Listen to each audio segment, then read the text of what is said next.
Sometimes the universe doesn't whisper, it roars.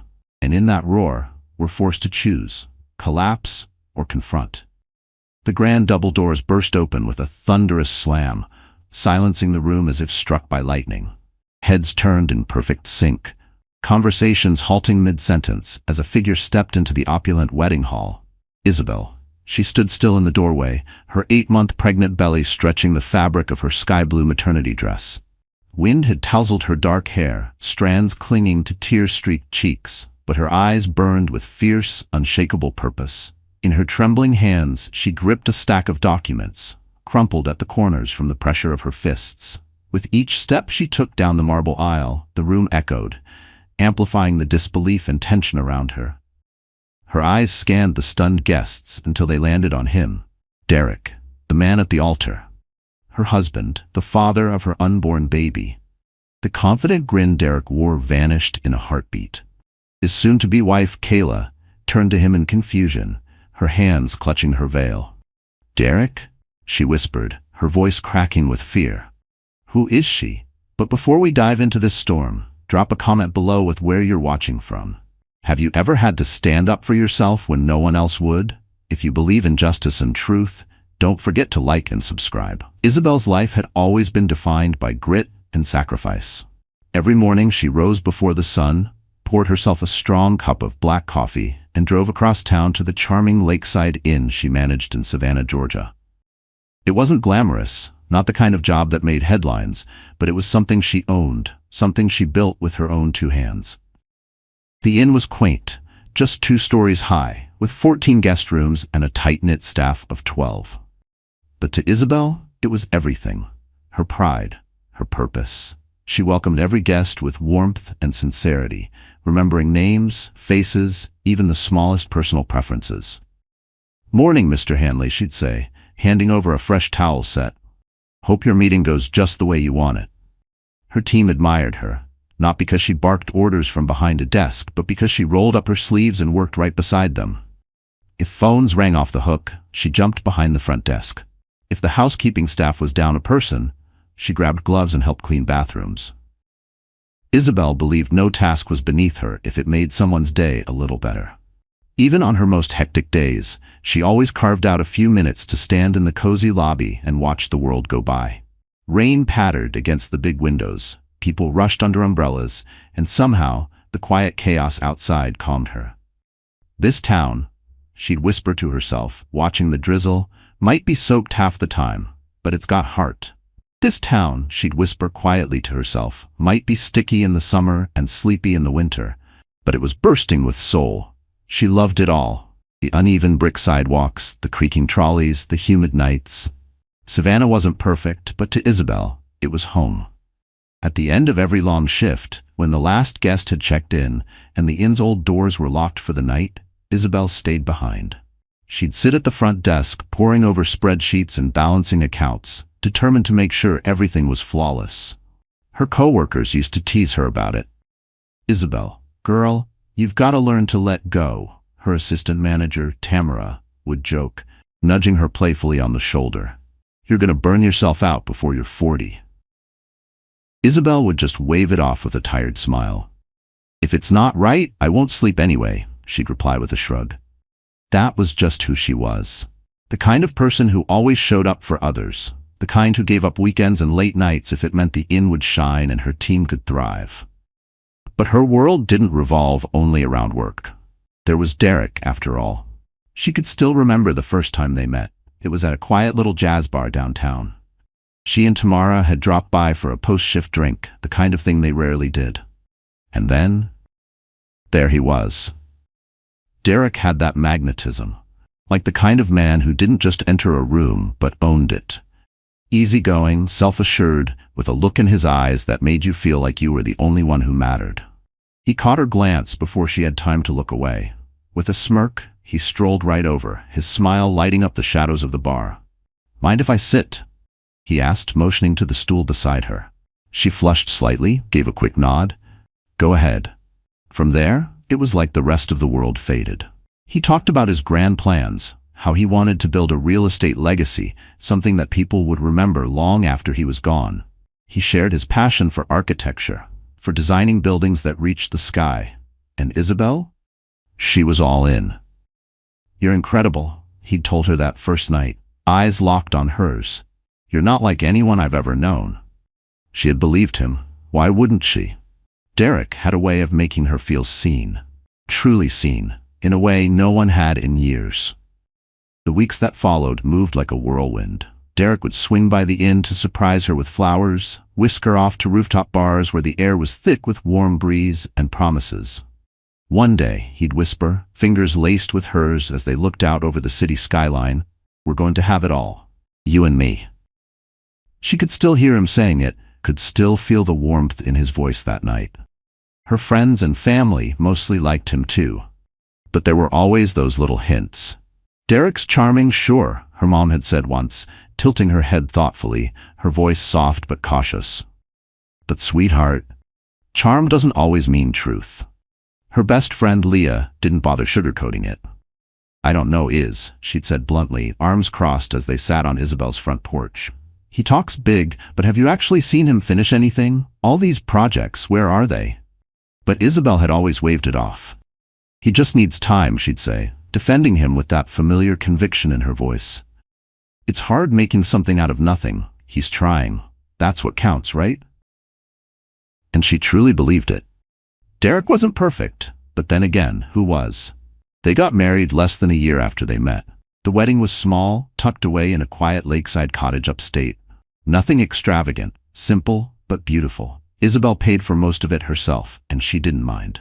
Derek had promised her that this was just the beginning, that their dreams, their real life, was still on the horizon. She held on to that. Isabel gave everything she had to make their life together work. She threw herself deeper into her job at the inn, even more committed than before. Saving money became her new mission. Date nights turned into budget reviews. Weekends disappeared into spreadsheets and staff scheduling. When her friends invited her out for dinner or movie nights, she'd politely decline. "I'm trying to save," she'd say with a smile. "Next time, for sure." Most nights, she sat at the old dining table, her laptop casting a soft white glow over her tired face. She'd track every dollar with precision: rent, utilities, groceries.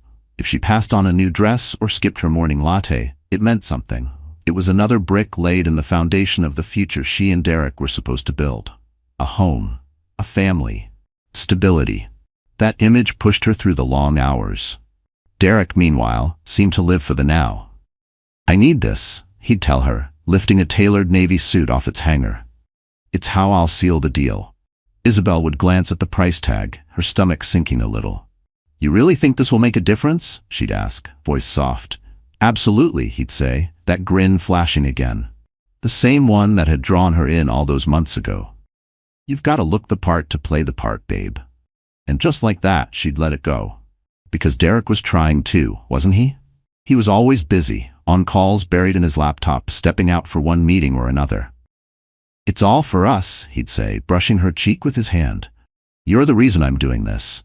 She wanted to believe him. She needed to. After all, she wasn't just saving for herself anymore. She was saving for them. For their future. For love. And loving someone, she reminded herself, meant trusting them. Even when things weren't perfect. Isabel hadn't felt that kind of happiness in a long time. It had started on just another ordinary morning. The skies over Savannah were overcast, and the warm air hung heavy with the promise of rain. She woke up with a strange feeling, an odd mix of fatigue and queasiness that lingered, even after her usual strong cup of coffee. At first, she chalked it up to burnout. "Too many late nights," she murmured, poking at a piece of cold toast she never touched. But as the morning wore on, a thought crept in, quiet and impossible to shake. Later that day, with her heart pounding against her ribs, Isabel stopped by the pharmacy. She bought a pregnancy test and drove home in silence, her thoughts spinning. She didn't tell Derek. She couldn't explain why, even to herself. Maybe a part of her was afraid it wouldn't be true, or maybe she was afraid of how much she wanted it to be. And when the 2 pink lines appeared, she gasped, hand flying to her mouth, tears instantly flooding her eyes, disbelief, wonder, awe, all crashing over her in a single breath. That evening, when Derek walked through the door, Isabel could barely contain the news. She waited until after dinner. They were curled up on the couch when she handed him a small paper gift bag she'd tucked beneath the coffee table. "What's this?" he asked, arching a brow as he pulled it into his lap. "Just open it," she said, biting her lip, her hands trembling from excitement. Inside were a tiny pair of gray baby shoes and a simple handwritten note. "You're going to be a dad." Derek stared at it in silence, the whole room stilled, like the moment before a firework goes off. And then he looked at her. His face broke into a wide, honest smile. He whispered, setting the bag aside and pulling her into his arms. "We're going to be amazing parents, I promise." He was already talking about their next steps. "We'll find a bigger place," he said, his voice full of the same unstoppable confidence that had drawn her to him from the start. "Private school, college fund, everything. Our kid's gonna have it all." And Isabel, she let herself get swept up in the dream. She could almost see it. The nursery, painted in soft pastels, tiny onesies folded into drawers, stuffed animals lined up on shelves like sentries. She pictured their baby's first steps, first laugh, first everything. For the first time in what felt like forever, she believed in their future again. Like the cracks that had once scared her were slowly sealing over. But the thing about cracks, they never really disappear. Not unless you fix them. And not looking doesn't make them go away. About a month later, it happened. They were sitting at the dining table after dinner, dishes still scattered between them. Isabel was absent-mindedly rubbing her small but growing belly when Derek cleared his throat. He looked serious, already showing just a little. Derek cleared his throat, shifting in his seat. Isabel looked up, sensing something was weighing on him. "I've been thinking," he said, leaning forward, resting his elbows on the table. "About the baby, about us." Isabel tilted her head, curiosity flickering in her eyes. "Okay, what about us?" Derek took a deep breath, the kind you take before saying something big. "I've got an opportunity," he began. "A business deal. It's huge. If it works out, we'll be set. No more budgeting, no more scraping by. We'd have everything we ever dreamed of. The big house, a college fund, all of it." Isabel blinked, caught off guard by the sudden intensity in his tone. "What kind of deal?" she asked, a frown starting to form. "It's a real estate investment," he said quickly, his words tumbling out like they'd been rehearsed in the mirror. "There's this development project going up near downtown. I've got it in, but I need capital. It's $60,000, but that's the buy-in for something life-changing." Isabel's stomach turned. $60,000. That was all of it, their entire savings, everything she had squirreled away over the years. She folded her hands slowly on the table. Her voice came out soft. "That's everything we've got, Derek." "I know," he said, reaching across the table and taking her hand in his. "But think about it. This isn't just for me, it's for us. For the baby. Don't you want to give them the life we always talked about? One where they don't have to struggle like we did?" Isabel stared at him, her thoughts swirling. She did want those things. Of course she did. But giving up their savings? That money represented years of hard work, careful planning, sacrifices. It was the foundation of the future she was trying so hard to build. "I don't know," she said hesitantly. "That's a lot of money. What if it doesn't work out?" "It will work out," he said with a firm nod, squeezing her hand tighter. "You trust me, don't you? I've never been more sure about anything. I wouldn't be asking you if I didn't believe in this." And the way he looked at her then, like she was the only thing that mattered, she felt her doubts begin to slip. His voice was steady, his eyes full of conviction. For a moment, she felt guilty for even hesitating. This was their family, their future. Maybe he was right. Maybe this really was the shot they'd been waiting for. Isabel's hand moved over the small bump on her stomach, her fingers brushing lightly against the curve. She began, then stopped. She looked into his eyes. "Okay," she whispered. "I'll do it. But Derek, this has to work." "It will," he said with a wide smile, pulling her into a hug. "You won't regret this, I promise." That night, Isabel sat at the kitchen table, logged into her bank account, and transferred the $60,000 to Derek. As Isabel clicked send, her hands trembled slightly. But she told herself it was just nerves. Everything was going to be fine.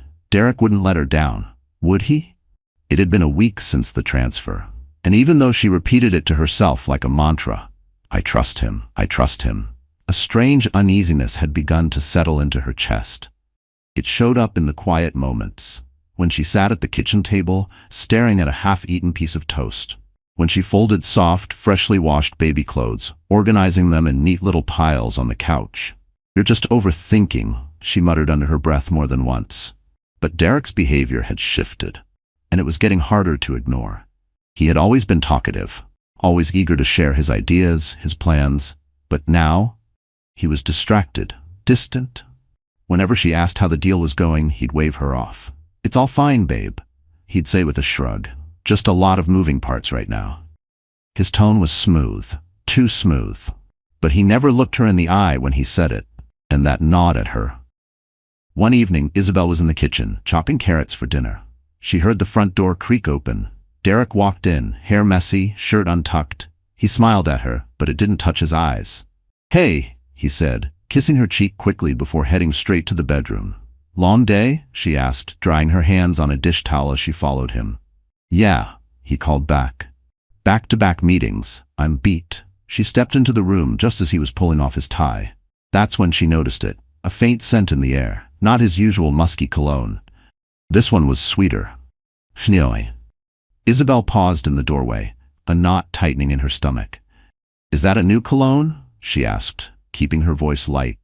Derek froze just for a beat before tossing the tie onto the bed. No," he said quickly. "Probably someone at the office. You know how people drown themselves in perfume these days." He let out a laugh, but it sounded hollow. Isabel nodded, though something in her chest twisted tighter. "Yeah, I guess so," she murmured, turning back toward the kitchen. That night, as they ate dinner, Derek's phone buzzed several times where it sat on the table. Each time, he glanced at the screen, then flipped it face down again. Isabel watched, her fork paused over her plate. "Aren't you going to check that?" she asked, trying to sound casual. "Nah," he said quickly, "it's just work stuff." "Work stuff? At 8 at night?" Derek looked up sharply. The tension in the room thickened. For a moment, Isabel regretted saying anything. "Work doesn't run on a 9-to-5 clock, he said, his tone clipped. "You'd know that if you worked in my world." The words stung. Isabel lowered her gaze to her plate. "Right," she whispered. "Sorry." She didn't even have to ask. The days that followed only deepened Isabel's growing suspicion. Derek was coming home later and later, always with vague excuses, last-minute calls, running over on meetings. His tone grew sharper whenever she asked about his schedule, so she started to tread lightly, careful not to press too hard, careful not to spark another argument. But the little things, they started stacking up. One afternoon, Isabel was folding laundry in the living room. She reached into the pocket of Derek's jacket and found a crumpled receipt. Curious, she smoothed it out. Her brow furrowed. It was from a high-end restaurant downtown, one she had never been to. The date? 2 nights ago. The same night he'd told her he was working late. Her heart sank. 2 entrees. 2 glasses of wine. She tried to talk herself down. Maybe it was business. Maybe it wasn't what it looked like. She wanted to believe there was some logical explanation. But deep down, she already knew better. That evening, she couldn't bring herself to confront him. Instead, she watched him closely as they sat on the couch. Derek was glued to his phone, scrolling through messages, his face unreadable. The screen lit up again, this time with a message from an unknown number. Isabel leaned slightly, instinctively trying to get a better look. Derek tilted the screen away and quickly silenced it. "Who was that?" she asked softly, her voice laced with quiet tension. "No one important," he said, not even glancing up. She bit her lip, her fingers digging into the edge of the couch. "Derek? Is there something you're not telling me?" He finally looked at her. His expression shifted, hardening, defensive. "What's that supposed to mean?" Isabel hesitated, feeling the weight of her own words before they even left her mouth. "It's just, you've been so distant lately. The late nights, the messages, it doesn't feel like work anymore." Derek's jaw clenched. He stood suddenly, running a hand through his hair. "I can't believe this," he muttered, pacing the room. "I'm out there killing myself for us, and now you're accusing me?" "That's not what I—" "Save it, Isabel," he snapped, cutting her off. "I don't need this. Not now." He grabbed his jacket off the back of the chair and walked out the door without another word, leaving Isabel alone in the silence, her heart pounding, her vision blurring with tears. And as the days passed, the space between them only grew wider, tighter, heavier. She couldn't shake the feeling that something was slipping away. Bed, Isabel couldn't ignore it any longer. The rain had been falling for hours, steady and soft, tapping gently against the windows in a rhythm that made the silence inside the house feel even heavier. The entire space was still, too still. She sat curled on the couch, a throw blanket wrapped around her shoulders, an unopened book resting on her lap. But her eyes weren't on the pages. They were far away. Her mind kept circling the same uneasy thoughts. Derek, his strange behavior, the rushed phone calls, the weak excuses that never quite made sense. She'd told herself again and again that she was overthinking, that it was just hormones playing tricks on her mind. That pregnancy made everything feel more intense. But no matter how many times she tried to rationalize it, that gnawing feeling in her chest wouldn't let go. Then the baby kicked, just lightly, snapping her out of her spiral. She placed a gentle hand on her belly and drew in a shaky breath. "It's okay," she whispered. "Everything's fine." But the words felt hollow. Her eyes drifted to the corner of the room, where Derek's desk sat buried under piles of paper. Disorganized, cluttered, a chaotic mess he hadn't bothered to touch in weeks. Isabel's gaze lingered there. She bit her lip. Derek had always been guarded about his work. Anytime she asked too many questions, he dodged them with smooth deflections. But tonight, the weight of not knowing felt unbearable. She rose slowly, the hardwood floor cool beneath her bare feet as she walked toward the desk. "Just the bills," she told herself. "I'm just straightening the bills." Her fingers trembled slightly as she opened the first drawer. Receipts, sticky notes, random bits of paperwork. Nothing unusual. She moved to the next one, her heart beat faster with every passing second. And then, there it was. At first it was subtle, a high-end floral invoice. In neat, stylized script, the names Derek Whitmore and Kayla Bennett. She froze. The paper crinkled slightly in her hand. Kayla? Who was Kayla? Maybe it was business, a corporate event, something work-related. She tried to reason with herself, but then her eyes landed on another paper. A catering contract. Same names, printed clearly at the top. Derek Whitmore and Kayla Bennett. Isabel's breath caught. Her hands shook now as she frantically rifled through the drawer, scattering papers across the desk. In the very back, tucked beneath a stack of loose forms, she found it. A wedding invitation. She stared at it, stunned. The ornate gold foil shimmered faintly under the dim light. The elegant lettering felt like a punch to the chest, shimmering faintly under the soft glow of the desk lamp.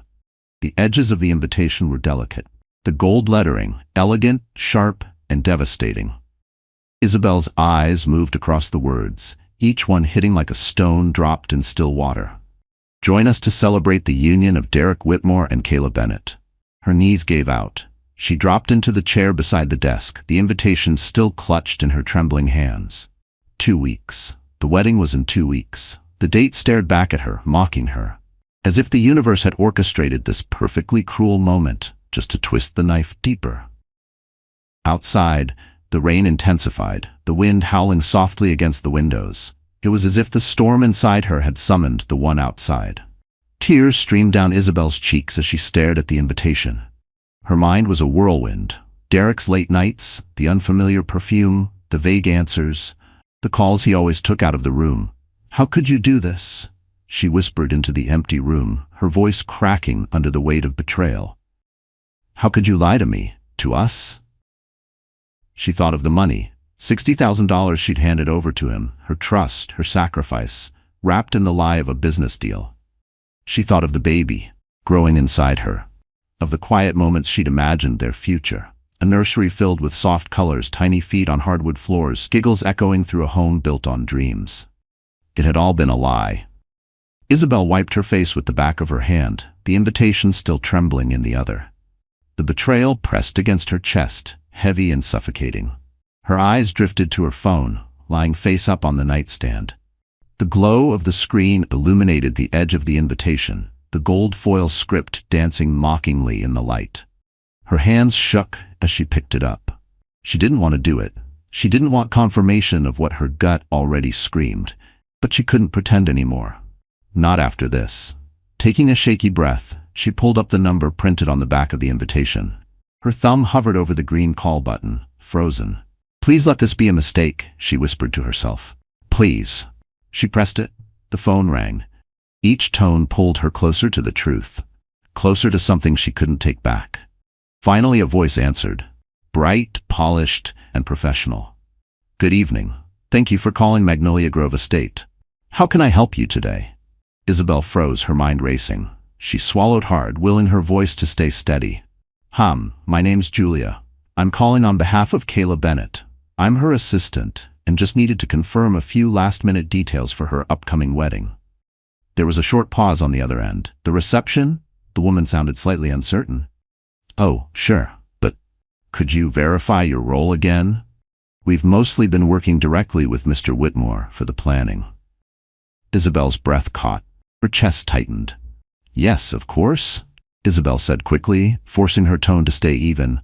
I'm just helping Kayla with a few last-minute things.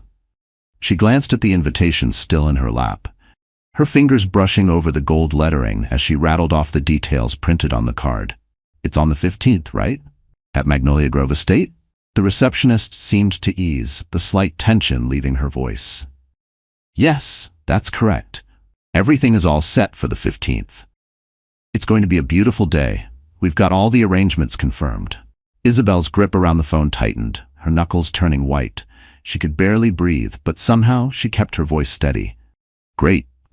Could you remind me what's been confirmed? Just want to make sure Kayla has everything she needs. The receptionist gave a light, almost cheerful laugh. Oh, don't worry. Mr. Whitmore has been very thorough. He's made sure everything is perfect for Kayla. The flowers, the catering, the music, it's all been taken care of. He's really been such a gentleman. Isabel's stomach turned. The words hit her like acid, bitter and impossible to swallow. Her throat burned as bile rose. Hang up, her mind begged. Don't listen to this. Stop hurting yourself. But she couldn't stop. And, the payment? She asked, barely above a whisper. All sorted, too. The woman replied casually. I believe Mr. Whitmore used his business account for the initial deposit. It was very generous. He made sure there wouldn't be any issues. Isabel's vision blurred. Tears welled up in her eyes and slipped down her cheeks before she could even wipe them away. She reached for the nightstand to steady herself, the edge digging into her palm as she pressed the phone harder to her ear. The room seemed to tilt around her. Everything was spinning. The receptionist's words swirled in her mind. Generous, perfect for Kayla, very thorough. Right, Isabel said weakly, her voice cracking. Of course. Thank you so much for your help. Oh, no problem at all, the receptionist chirped. And please tell Kayla we're looking forward to hosting her big day. Isabel didn't respond. She just ended the call, letting the phone slip from her fingers. It landed with a soft thud on the bed beside her. She sat frozen on the edge of the mattress, her arms wrapped around her stomach as her chest rose and fell in uneven gasps. Her thoughts scattered, eyes unfocused, as the weight of what she had just heard anchored itself inside her. Derek had used her money. Their money. He had lied to her. Taken everything she had worked for, and spent it on a wedding. A wedding with someone else. The phone lay discarded beside her, its screen now dark, but the receptionist's words echoed in Isabel's head like a cruel whisper she couldn't silence. Mr. Whitmore made sure everything was perfect for Kayla. He's been such a gentleman. Her legs buckled again as she tried to stand. The room spun. Before she knew it, she was back on the floor, her arms wrapped tightly around her belly. It wasn't a conscious decision. It was instinct. Primal. As if shielding her unborn child could somehow protect them both from the truth that had come crashing down like a wave. Tears streamed down her face, hot and relentless, dripping onto the soft fabric of her maternity dress. She rocked slightly, back and forth, a quiet rhythm of devastation as memories of Derek's promises poured through her mind like poison. You're my world, Eyes. I'm doing this for us. For the baby. We're going to be amazing parents. Just you wait. Trust me. This is for our future. Each word he had spoken to her felt like a dagger now, twisting deeper with every breath. How could he? How could someone lie so convincingly? Look her in the eye every single day and still live a secret life behind her back? She thought of all the moments she doubted her instincts. Every time something had felt off, she told herself she was imagining things, that she was hormonal, that Derek deserved her trust. But he didn't. Not then. Not now. Her fingers clutched at the fabric of her dress, gripping tightly until her arms ached. She tilted her head back, letting out a shaky breath that cracked into a broken sob. The baby moved inside her, a soft, gentle shift. It grounded her, because this wasn't just about her anymore. It wasn't just her pain. She wasn't only grieving the relationship she thought she had. She was grieving the family she believed they were building together. Minutes passed. Maybe longer. She wasn't sure. Eventually, the tears slowed. Her breathing steadied, though the ache in her chest still pulsed like an open wound. With trembling hands, she wiped her damp cheeks. Then her eyes drifted back to the desk, scattered papers, printed contracts, the wedding invitation with its elegant damning script. It all sat there like evidence in a courtroom, demanding a verdict. What now? The question clung to her. The idea of confronting Derek flashed through her mind, of throwing the evidence in his face, demanding answers, screaming the truth until he couldn't hide behind his lies. But what would he do? Deny it? Twist it? Gaslight her into thinking she was the unstable one? Her eyes settled on the invitation once more, its gold lettering catching the soft glow from the desk lamp. 2 weeks. The wedding was in 2 weeks. If Isabel waited until then, if she showed up uninvited, right there in front of Derek, Kayla, their guests, their families, there would be no running from it. No way for him to spin another lie. No way to twist the truth. Everyone would see it. All of it. Her stomach twisted at the thought. Was she really the kind of woman who could do that? Could she walk into a room full of strangers, shatter the illusion and expose the man she once loved? Watch everything burn to the ground in front of them all? She didn't want to be that person. She had always been the one who held things together. The woman who stayed quiet, who endured the pain so others wouldn't have to. The steady one, the strong one. But this was different. This was too much. Isabel pushed herself up from the floor, her legs trembling beneath her, but her resolve was solidifying. She needed proof. All of it. If she was going to do this, if she was going to walk into that wedding and tell the truth, she had to be ready. She started with their marriage certificate, carefully pulling it from the filing cabinet tucked in the corner of the room. The paper felt heavier than she remembered. Every word printed on it a reminder of the vows Derek had broken. She placed it on the desk next to the invitation. Next, she logged into her bank account. Her hands shook as she navigated through the transaction history. There it was, the $60,000 transfer. It stared back at her like a scar she couldn't cover. She printed it, added it to the growing pile on the desk. Then she hesitated. Her hand hovered over the drawer where she kept her personal keepsakes. Slowly, she pulled it open. Inside, a small stack of ultrasound photos sat on top, neat and untouched. She picked them up gently, staring down at the blurry images of the life growing inside her. A quiet ache tugged at her chest. Then, just beneath the photos, she saw it, a folded piece of paper, yellowed at the edges. She unfolded it slowly. It was a letter. One Derek had written to her years ago when they were still in the early days. When it all felt real, when she believed every word. Her grip tightened around the page as fresh tears welled up again. She let out a bitter laugh, a sound sharp and hollow in the quiet room. How could someone write words like these, and still turn around and destroy everything they claimed to love? Isabel laid the letter on the desk, next to the marriage certificate, the bank statement, the invitation, the receipts. Evidence. Each piece a testament to Derek's betrayal, a trail of paper that told the truth better than he ever had. By the time she was done, the desk was no longer just a surface, it was an exhibit, a case, a reckoning waiting to happen. She folded the papers carefully into a plain manila folder, her hands steady despite the emotional storm churning inside her. Whatever happened next, Isabel would be ready. She owed that much to herself, and to the child growing inside her. The day finally arrived. Isabel's fingers gripped the steering wheel tightly, her knuckles bone-white as she drove through the rain-slicked streets of Savannah. The windshield wipers squeaked rhythmically, barely keeping up with the drizzle. Her heart thundered in her chest, so loud she could hear it in her ears. Her stomach flipped and twisted, a sickening cocktail of nausea and dread. The folder of evidence sat on the passenger seat like a co-pilot, silent but heavy.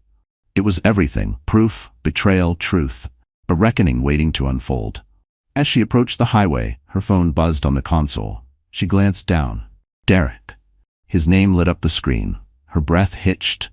For a split second, she considered letting it ring, letting it go to voicemail. But the sound, each tone, felt like a hammer driving into her chest. She couldn't risk raising suspicion. With trembling fingers, she swiped to answer. "Hey," she said, trying to sound normal, though her voice cracked slightly. "Hey, babe." Derek replied, his tone smooth, too smooth, casual, like nothing was wrong in the world. "Where are you? You've been gone a while." Isabel gritted her teeth. The calmness in his voice sparked a slow-burning fire in her chest. "Just running some errands," she replied, steadying her tone. "Needed a few things for the baby." "All right," he said with a soft chuckle. "You're getting close now, huh? Not long until we're parents. Can you believe it?" Her grip on the wheel tightened, her nails digging into the leather. The audacity of it. Talking about their child as if he wasn't preparing to marry someone else. As if he hadn't gutted everything they'd built with a smile on his face. She swallowed hard. "Yeah," she said, her voice quiet, almost distant. "Not long now." "Well, I'll see you tonight," he said cheerfully. "Got a couple things to take care of first, but we'll talk more then." "Sure," she replied. Her voice came out sharper than she meant it to. "Love you," Derek added. His words were razors, polished, practiced, slicing straight through her. Isabel stared at the road ahead. For a brief moment, she thought about saying it back, thought about letting herself pretend just for a second longer. But her lips wouldn't move. She hung up without replying. The phone dropped back onto the console with a dull clack. Her hands were shaking. The call left her raw, emotionally unspooled, her thoughts spiraling. Grief clawed at her, sinking in, but it was soon overtaken by something hotter, sharper. Anger. She replayed his voice in her head, his calmness, his easy laughter, the lies, so smooth they almost sounded like love. Even now, he was convincing. Even now. The betrayal burned in her veins, and yet, beneath the rage, there was doubt. A sliver of hesitation burrowed deep in her chest. Was she really ready to do this? To walk into his perfect day? To look him in the eye and tear it all down in front of everyone? Her fingers drifted to her belly, gently brushing over the curve, seeking reassurance, seeking strength. She wasn't alone. Not anymore. If I don't do this now, he'll keep getting away with it. Isabel whispered the words to herself, her voice trembling. For my child's sake, I can't let that happen. By the time she reached the venue, the rain had softened into a gentle drizzle. The gray skies cast a muted glow over the sprawling property of Magnolia Grove Estate. She pulled into a spot near the edge of the lot and let the engine hum for a few moments, trying to catch her breath. She looked at the folder on the passenger seat, her chest tightening, her jaw clenched. Her resolve hardened. "You can do this," she murmured, though her voice was barely more than a breath. When she stepped out of the car, the grandeur of the venue hit her like a wave. Towering floral arrangements lined the entrance, their colors lush and vibrant, almost blinding. She paused for a moment, her eyes lingering on the cascading orchids, the peonies, the roses in full bloom. A bitter thought surfaced. She paid for those flowers. The pit in her stomach grew as she made her way toward the main hall. Through the tall windows, she could see the guests inside, laughing, chatting, drinks in hand. Their joy drifted through the damp air like a song she didn't belong to. The scene was warm, welcoming. To anyone else, it would have looked like a dream. But to Isabel, it felt suffocating.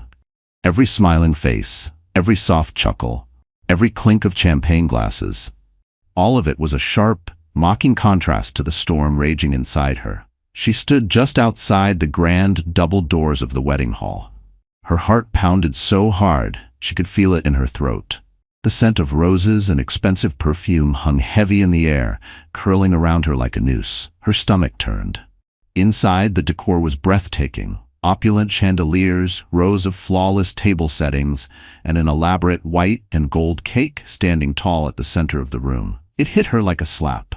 All those nights she skipped dinners with friends. All those moments she chose secondhand over new. Every single sacrifice she made to save. And this is where it had gone. Inside, the music shifted to something soft, ceremonial. She heard the officiant begin to speak. It was starting. Her pulse quickened as she pressed herself against the wall, peering through the narrow crack between the doors. The guests were seated, smiling, beaming.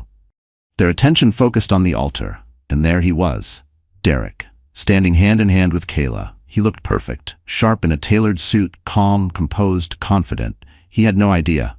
No idea that just feet away, the woman he betrayed was standing ready to blow his lies wide open. Isabel's hands trembled as she adjusted her grip on the folder. Not yet, she whispered to herself. Wait. It had to be the right moment. Not too early, not too late. Then the officiant's voice echoed through the hall. Do you, Derek Whitmore, take Kayla Bennett to be your lawfully wedded wife, to love and to cherish, in sickness and in health, for as long as you both shall live? Isabel's chest clenched. Her breath caught in her throat. Her feet moved before her mind caught up, propelling her forward. The grand doors burst open with a sharp thud, echoing through the hall like a gunshot. Stop this wedding, she shouted, her voice slicing through the air like a blade. The music screeched to a halt. Every head turned. Gasps rippled through the crowd like shock waves. Whispers erupted. Eyes darted. Confusion. Panic. And at the altar, Derek's smile vanished. His confident, practiced composure cracked as his gaze locked on her. He took a shaky step back, his hands slipping from Kayla's. Isabel? He choked out, his voice barely cutting through the rising murmurs. Kayla stood frozen beside him, her face drained of color, her eyes wild, bouncing between Derek and the furious woman storming down the aisle. Isabel didn't slow. She kept walking, determined, steady. Her eyes never left Derek's. She stopped just feet from them, the room holding its breath. Her shoulders squared, her jaw set, her voice like steel wrapped in grief. You forgot to invite your wife, she said coldly. A stunned silence followed. Then, a collective gasp. Isabel reached into the folder and pulled out the marriage certificate, holding it high for everyone to see. The paper trembled slightly in her hand, but her voice was unwavering now. That's right, she said louder. We're still married. She turned toward the guests, letting the truth soak in. So, Derek, care to explain how you're standing here, about to marry someone else? Derek's mouth opened, then shut. Opened again. Like a man drowning, grasping for breath. He took a step forward, reaching toward her. Let's just talk about this, he stammered. Talk about what?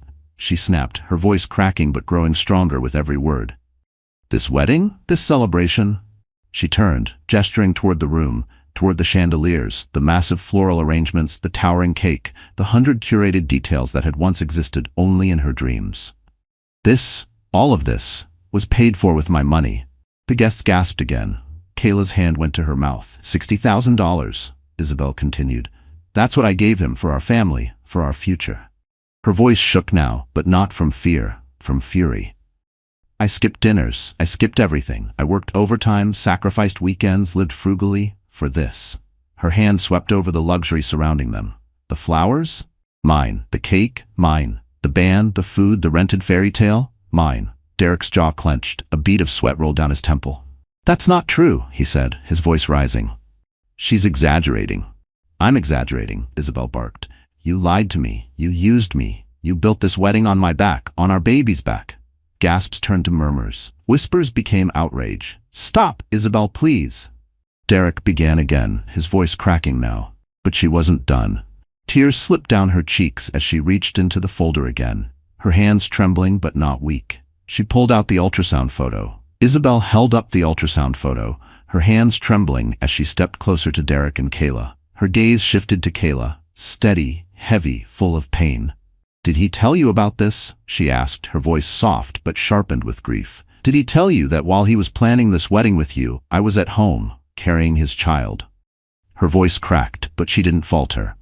Did he tell you about the nights I sat alone, dreaming about the family we were supposed to have? Did he tell you any of that? Kayla's eyes widened as they locked onto the ultrasound. Her hand flew to her mouth. No, she whispered, shaking her head in disbelief. He didn't tell me anything about that. Isabel turned back to Derek, her voice rose now, trembling with righteous fury. You promised me, Derek, a future, a family, a life. And this? She gestured around the room. This is what you've been doing? Lying to me, to her, to everyone? Derek's composure collapsed. Gone was the smooth, charming mask. He looked around the room in panic, sweat beading along his hairline. His eyes darted from Kayla to Isabel to the stunned crowd witnessing the wreckage of his lies. I can explain, he stammered. This isn't what it looks like. She's just trying to ruin everything. Kayla's voice cut through the room like glass. She turned on him, hands clenched at her sides, her face a mask of fury and betrayal. What is she talking about, Derek? Is it true? Are you married? Does she really have your child? Derek flailed, reaching for excuses. It's complicated, he said weakly. I was going to tell you. When? Kayla snapped, tears brimming in her eyes. Before or after we said our vows? I believed you, she choked, her voice breaking as the pain poured out. I trusted you. You're a liar, a cheat. I can't believe I fell for this. The room was silent now, a church of exposed truth and broken trust. Isabel stood there, letting it all unfold, watching Derek crack under the weight of his own destruction. The fire in her chest still burned, but for the first time she felt something else. Relief. It was done. The truth was out, and there was no going back. Derek looked at her then, pale, desperate. Isabel, please, this isn't the place, he said, stepping forward cautiously, voice shaky. Let's go somewhere private. We can talk about this. You're blowing everything out of proportion. Isabel didn't move. Her jaw tightened, her eyes burned. She didn't need to say a word, because the altar was no longer a symbol of love. It was a stage of exposed lies. And the truth? It spoke louder than she ever could. Before Derek could say another word, the sound of heavy footsteps echoed through the hall, sharp and deliberate, cutting through the thick tension like a blade. The grand double doors at the back of the room burst open with a loud bang. 2 uniformed police officers strode in, their presence commanding immediate attention. Gasps rippled through the stunned crowd. Heads turned. Guests craned their necks to see what was happening. The lead officer stopped near the aisle, his voice calm but firm. Derek Whitmore? Derek froze. His head snapped toward them. Yes, he stammered, his voice barely audible. The officer stepped forward, tone unwavering. You are under arrest for fraud and bigamy. The room exploded. Guests gasped, whispers surged, chairs scraped. A tidal wave of shock rolled through the once celebratory crowd. Kayla staggered backward, her hand covering her mouth, her face pale with disbelief. Derek's eyes widened in pure panic. Wait, no, there's been a mistake, he shouted, voice cracking under the weight of the moment. I didn't do anything wrong.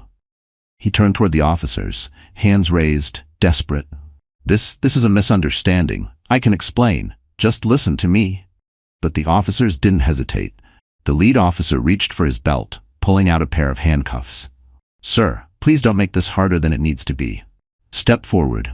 Derek's gaze darted across the room, from the stone-faced officers to the shocked guests, to Kayla, and finally to Isabel. His breathing quickened. Panic swelled. No, you don't understand. I was just... He suddenly spun on his heel, bolting toward the side door. But he didn't make it far. The second officer moved fast, grabbing him by the arm, twisting it behind his back in one swift motion, and slamming him against a nearby column. Let me go, Derek shouted, his voice cracking as he struggled. You don't know what you're doing. I didn't do anything wrong. Handcuffs clicked shut around his wrists. Isabel stood still, watching. The man she once believed in. The man who promised her a future. A family, now restrained, exposed. She felt a strange swirl of emotions, relief, anger, and an aching, hollow sadness. She had loved him once. But that man, the one being dragged away in handcuffs, was no longer real. Kayla stood frozen, mascara-streaked tears sliding down her cheeks as she stared at Derek. The betrayal, the collapse, it was written all over her. Then suddenly something snapped inside her. You used me, she screamed, her voice shaking with rage. You used me, Kayla spat, her voice shaking with fury. You used all of us. She stepped forward, tears streaming, her hands trembling as she yanked the engagement ring from her finger. You lied to me. To her, to everyone in this room. Derek didn't speak. Couldn't. The officers were already leading him toward the exit, his desperate protests dissolving into background noise. I hope you rot for this, Kayla hissed, her voice cutting through the silence like glass. Then, with one sharp flick of her wrist, she threw the ring. It bounced across the marble floor with a metallic clink and landed at Derek's feet. He flinched, shoulders slumping, his face collapsing into something almost unrecognizable. Defeated, there was no getting out of it now. Not with handcuffs on, not with the truth unraveling around him like smoke. As the officers reached the doors, Derek looked back over his shoulder, his eyes locking onto Isabel one final time. But she didn't flinch. There was no sympathy in her expression, no softness, no forgiveness, only truth. The officers led him out of the hall, and then the silence broke. A wave of murmurs swept through the crowd. Whispers, gasps. Some guests covered their mouths, others leaned into each other, stunned, like they were trying to process the wreckage in real time. Kayla stood frozen, her chest heaving, her fists clenched at her sides. Then she turned. Her tear-streaked face softened, just slightly, as she looked at Isabel. Neither woman said a word. They just stood there, facing one another in the middle of the wreckage, the air between them thick with pain, betrayal, and something else, understanding. Kayla's lips parted, like she wanted to speak, but no words came. Instead, she gave a small, almost imperceptible nod, a silent gesture of respect, of solidarity. Isabel returned it, her face unreadable, but her eyes steady and full of quiet strength. They had both been deceived, they had both been used, but they had survived. The once perfect wedding venue, so recently filled with music, champagne, and curated joy, now buzzed with shock and disbelief. Guests gathered in huddled clusters. "I can't believe it," one woman whispered, shaking her head. "He seemed so charming," another added, her voice sharp with disbelief. "Charming? Please," a man muttered darkly. "More like a con artist." "Did you hear what she said?" A younger guest leaned in, voice low and incredulous. "He stole 60 grand from her and used it to pay for all this." He gestured around the room. The chandeliers, the flowers, the towering cake that now seemed obscene. Near the front, Kayla's parents stood like statues, their expressions locked in disbelief. Her mother's hand trembled around the pearls at her neck, her voice low and bitter as she turned to her husband. "You said he was perfect for her." Kayla's mother hissed, her voice trembling. "You said he was a good man." Her husband, red-faced and rattled, snapped back. "How was I supposed to know? He fooled all of us."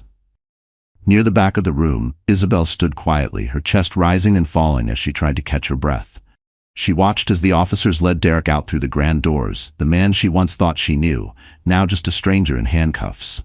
Her heart ached, not for him, but for everything she had lost. Everything she had believed in.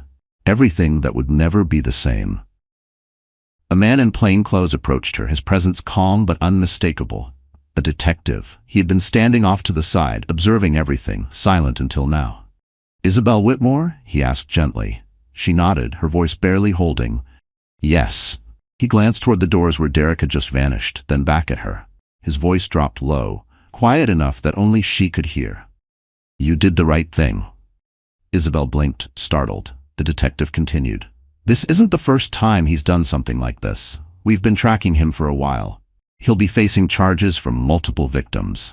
A strange feeling washed over her, a mix of relief and grief, vindication and sadness. She paused, swallowing the lump in her throat. "I just wanted the truth to come out." The detective gave her a kind nod. "Well, it did. And because of you, he won't hurt anyone else." He turned and walked away, disappearing into the buzz of the room. Isabel let out a shaky breath. Her hands moved instinctively to rest on her belly. The baby shifted slightly, as if reminding her, "You're not alone." She looked around the hall. Guests were still murmuring, shaken. Kayla was surrounded by her family, head bowed, tear-streaked and silent. It was all a mess, a once beautiful illusion, now shattered. Outside, the rain had returned. A soft drizzle streaked down the tall windows like the sky itself was mourning.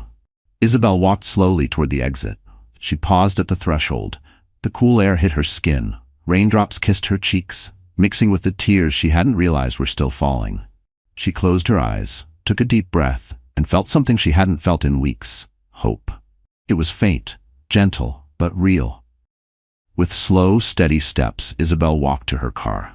She opened the door, placed one hand on her belly, and whispered, "We're going to be okay." And for the first time, she believed it. Cameras clicked, pens scratched across notepads. The buzz of quiet anticipation filled the courtroom, thick with tension. At the center of it all sat Derek. His suit was flawless, tailored to perfection. Not a wrinkle in sight. He sat tall, back straight, as if he still controlled the room.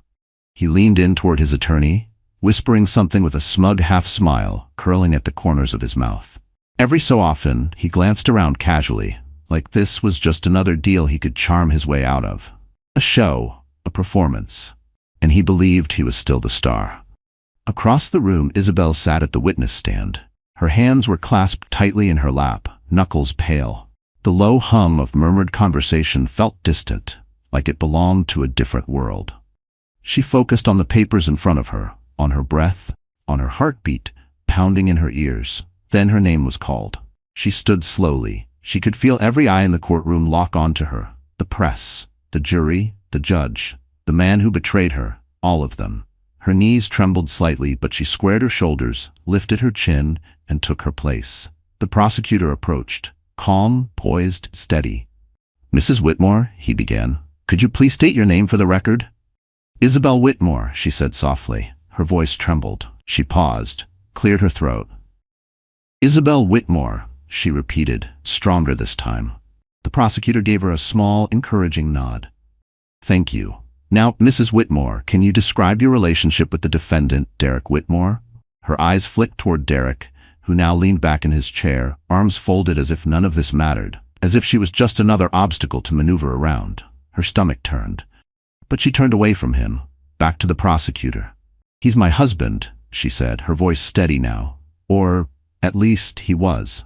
A ripple moved through the courtroom. Soft whispers, raised brows. The prosecutor stepped closer. "And can you tell us about the events that led to this case?" Isabel drew in a breath. "Derek convinced me to give him $60,000, she began, voice unwavering. "He told me it was for a business deal, that it would secure our future, mine, his, and our babies." Her voice cracked slightly on the last word. In the gallery, a few faces softened. Still, she pressed on. "I trusted him. I believed every word. I transferred the money willingly because I thought we were building a life together." She paused. The memory returned, the moment she found the invitation. That gold-embossed lie. "But then," she continued, "I found out it wasn't for a business deal." Her throat tightened, but she didn't stop. "He was using the money to pay for a wedding, his wedding, to someone else." Another wave of gasps moved through the gallery. The prosecutor nodded, stepping back with quiet approval. "No further questions, Your Honor." Isabel began to rise. But before she could take a step, Derek's attorney stood sharply, his tone slick and rehearsed. "Mrs. Whitmore," he said, a faint smirk on his lips, "if I may." Isabel sat back down, her chest tightening as she braced herself for what was coming. "Mrs. Whitmore," Derek's attorney began, pacing slowly in front of her like a predator sizing up its prey, "you've just described in great detail how you willingly gave my client $60,000. Is that correct?" "Yes," Isabel said. Her voice was steady, measured. "So just to clarify for the court," the lawyer continued, his tone oily, deliberate, "this money wasn't stolen. It wasn't taken by force. It was a gift. You transferred it into his account voluntarily. Isn't that right?" Isabel hesitated, just for a second. She could already feel how he was twisting it. "I gave him the money," she said slowly, "because he said it was for us, for our family." The lawyer nodded, that smug smile beginning to creep in. "Ah, but you didn't sign a contract, did you? There's no legal document stating how this money was to be used?" "No," Isabel admitted, her voice dropping slightly. "And my client didn't force you to transfer the money, did he?" "No," she said again, the heat rising in her cheeks. The lawyer turned to the jury now, arms spreading dramatically. "Ladies and gentlemen, what we have here is not a case of fraud. It's a case of regret." He let the words hang in the air, pacing with a theatrical calm. "Mrs. Whitmore willingly gave this money to my client, and now, because their relationship didn't work out, she's trying to paint him as a criminal." Isabel's hands curled into fists, her nails pressing into her palms. She could feel her breath quicken. "That's not true," she said, her voice trembling but strong. The lawyer didn't flinch, didn't even look at her. "She's bitter. Plain and simple," he continued, turning back to the jury. "She's trying to destroy my client's life because she couldn't let go when he moved on." "Objection." The prosecutor cut in sharply. "Withdrawn," the defense lawyer replied coolly, already turning back to Isabel. "Mrs. Whitmore," he said, "do you have any concrete proof that my client never intended to use the money for your future?" Isabel opened her mouth, but no words came. No text messages, no emails, no contract, just receipts, timelines, betrayal, and a golden invitation to a wedding she was never meant to see. The lawyer smirked, exactly the silence he was hoping for. "No further questions, Your Honor," he said, his voice lined with smug satisfaction. Isabel sat there, her heart racing, Her face flushed with a mix of shame and fury. She looked down, hands trembling in her lap. Then she glanced toward the prosecutor.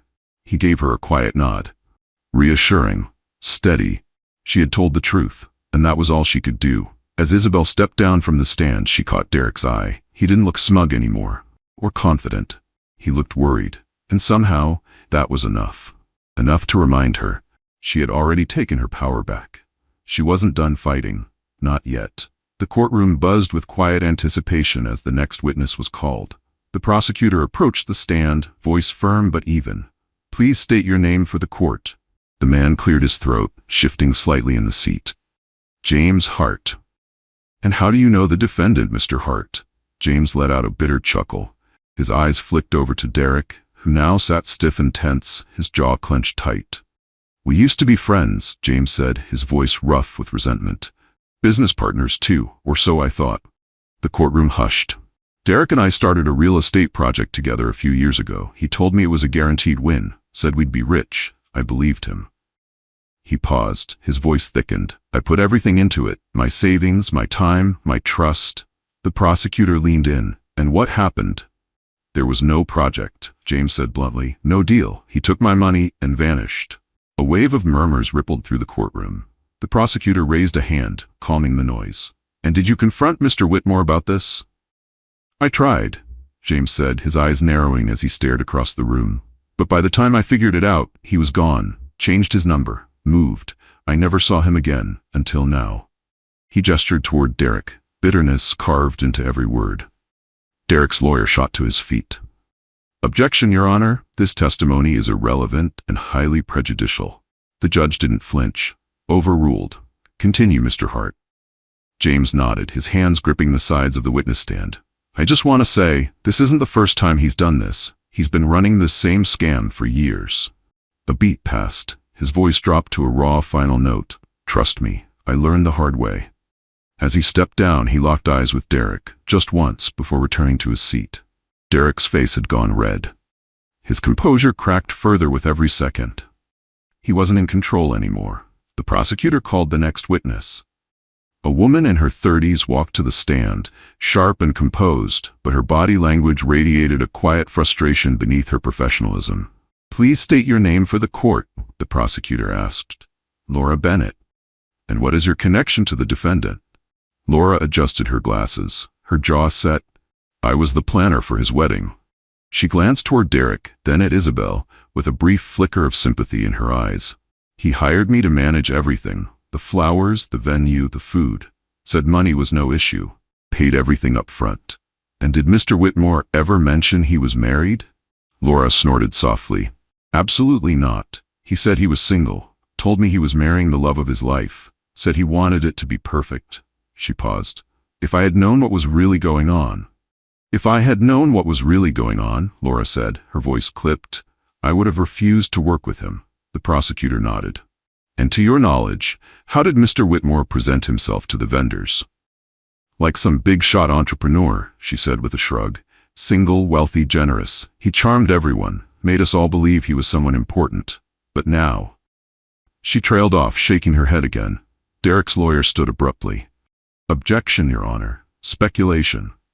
The judge gave a nod. "Sustained. Stick to the facts, Miss Bennett." "Of course," Laura replied, then stepped down, her heels clicking across the floor. The weight of her words lingered as she returned to her seat. The courtroom was quiet again, tense. Derek fidgeted, his fingers twitching against the defense table. His once confident smirk had completely disappeared. When closing arguments were made, the room held its collective breath. All eyes turned to the judge, who straightened her posture, her voice firm and unwavering as it cut through the silence. "Derek Whitmore," she began, "your actions were calculated, cruel. You preyed on the trust of those who believed in you. You exploited their hopes, their dreams, their futures, for your own personal gain." Isabel sat on the edge of her seat, her hands clenched tightly in her lap, her heartbeat echoing in her ears. "This court," the judge continued, "will not tolerate such deceit." Derek's face turned ashen. He gripped the edge of the table, his jaw locked as if bracing for a blow. "You are hereby sentenced to 7 years in prison for fraud," the judge said, her tone sharp. and ordered to repay Mrs. Isabel Whitmore the full $60,000 you stole from her.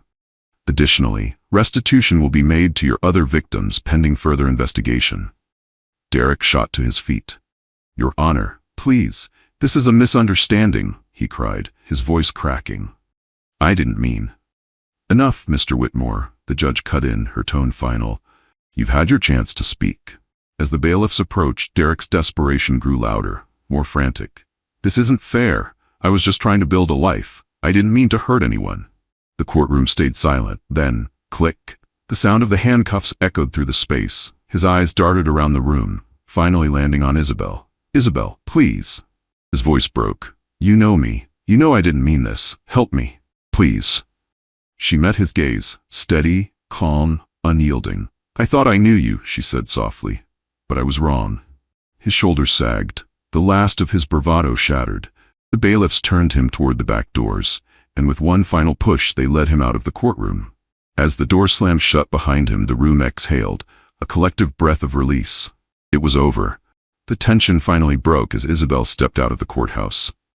The sunlight streaming through the tall glass doors felt warm against her skin, a sharp contrast to the storm she had just walked through. We're going to be okay now, she whispered. Her voice, though quiet, carried the kind of strength that could move mountains. I promise. She stepped forward into the light, ready to begin again, ready to rebuild. The golden afternoon sun spilled gently through the windows of Isabel's small, cozy home, casting a soft glow over the living room. The space was quiet, peaceful, a sanctuary. She sat on the worn couch, her arms wrapped around her newborn daughter, holding her close. The baby let out a tiny yawn and snuggled deeper against her mother's chest. The scent of lavender lingered in the air, and a soft melody played from a speaker tucked on a nearby shelf. It wasn't the life Isabel had imagined a year ago, but it was hers, and it was enough. She glanced around the room, the second-hand furniture she had chosen with care, the colorful baby toys scattered across the floor, the framed ultrasound on the mantel. Everything in this space had been built with her own two hands. And for the first time, she felt proud. Isabel thought back on the long road that had brought her here. The betrayal, the courtroom, the fear that she wasn't enough. The nights she cried herself to sleep, the mornings she had to force herself to get up and keep going. But here she was, still standing, still fighting, and holding the most precious part of her future in her arms. It wasn't easy, she said softly, looking down at her sleeping daughter's face, but we're stronger now. She brushed a kiss across her baby's forehead. And I'll teach you never to settle for less than you deserve. No one will ever take advantage of us again. Her voice didn't waver. It was filled with determination and love. Meanwhile, far from the warmth and light, Derek sat alone in a stark gray prison cell. The fluorescent lights above buzzed faintly, casting a sterile glow over the cold concrete. He leaned against the metal bed frame, his head bowed, his body weighed down by the silence. The tailored suit was long gone, replaced by the orange jumpsuit of a man who had lost everything.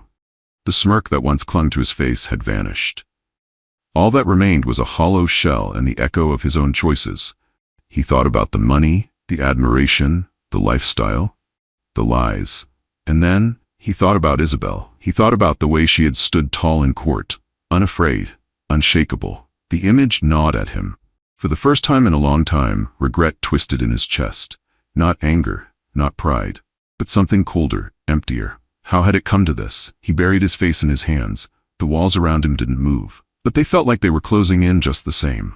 His world, once full of sparkle and illusion, was now reduced to a stark gray box and the wreckage of the lies he'd built it on. And in a quiet house filled with love and lavender, Isabel whispered to her daughter once more, "We're going to be just fine." And this time, she didn't just believe it. She knew it. Dear friend, life has a way of breaking us, and then slowly, quietly offering us the tools to rebuild. Like Isabel, we all face moments where everything we believed in collapses, where betrayal darkens the light we once trusted. But as the Stoics remind us, the obstacle is the way. What hurts can also shape us. What ends can also begin something new. Isabel didn't wait for life to get easier. She chose to grow stronger. She didn't crumble under the weight of her pain. She rose, holding her child and her dignity like armor. The peace she now holds wasn't handed to her. She earned it. And so can you. You are not what happens to you. You are what you choose to become after. If this story moved you even just a little, please take a moment to like, share, and subscribe to the channel. Your support helps us keep telling stories that speak to the heart.